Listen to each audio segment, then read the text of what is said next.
I've been reading the releases from the National Republican Campaign Committee, and they're pretty tough. A lot of socialist labels being thrown around. Dean Phillips has, for instance, been labeled a socialist. I don't know if you would actually believe that. And I'm just curious, how did we get to the point of labeling all Democrats, not the 2, 3, or 4 who are declared socialists, but all Democrats socialist? Well, Larry, first off, God bless Dean, but he's voted 100% of the time with Nancy Pelosi. He's voted 98.3% of the time with his party, and he's voted 94% of the time with Ocasio-Cortez, a self-proclaimed socialist. Look, the NRCC's job, we are not the communications arm for a Republican member of the House or a Republican candidate. Our job is to be that entity that makes it clear who the other person is.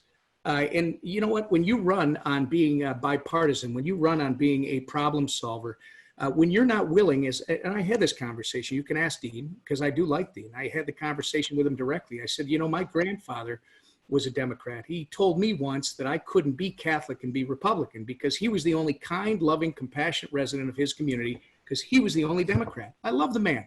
We had these debates about the size and scope of government versus the right of an individual to self-determine and where that line is. I think Dean would probably be that way. But as I said to him when he suggested these are a few small voices, if you're not willing to stand up and speak out, much like this defund the police movement, if you're not willing to get up and go out and go, this is insanity, this is not what we stand for, we've got some things we need to cure, but this is not what Democrats stand for, then you own it. It's as simple as that. So I'm not doing anything, or the committee, I should say, because I'm not doing it. The committee's not doing anything unfairly. We are trying to make sure that when a voter goes into the voting booth, they understand the choice that is being made. But here's my concern, because I can understand the criticism of Nancy Pelosi, but she's been against Medicare for all. She's against the Green New Deal. She's made it very clear that AOC is not running the Democratic Party in Congress. I think that's very much part of the record.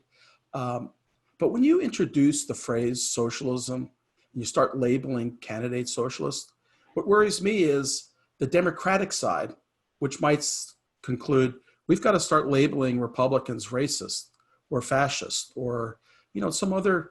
This is the direction I'm afraid we're head down, that the discourse becomes so toxic because we're now labeling Democrats socialist, which obviously they find offensive.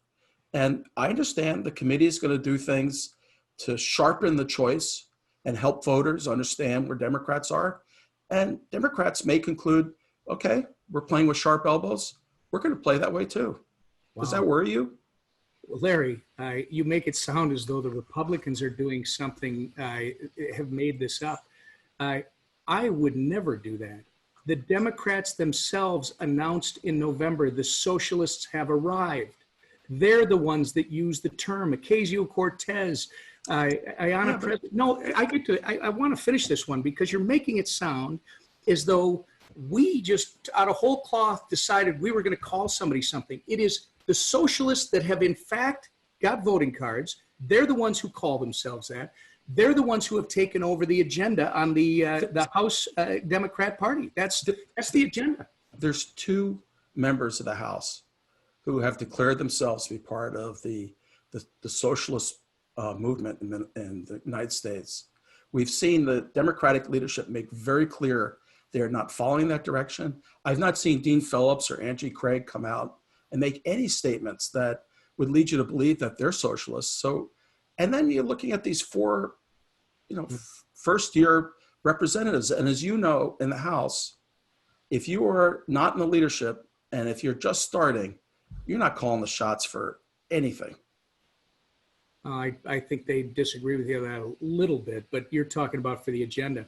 When you got 150 people on government health care signed off, for you to suggest there are 2 socialists, the socialist agenda has been advanced. The transportation bill, highly partisan just 2 days ago, where I think it's 2 or 3 out of every $5 is for part of the socialist agenda. The Green New Deal, as it were, is in the thing. So Larry, people can say whatever they want, but actions speak. And all we're doing is making it clear that this is where you're headed. You talk to some of my Democrat friends, and yes, I have many.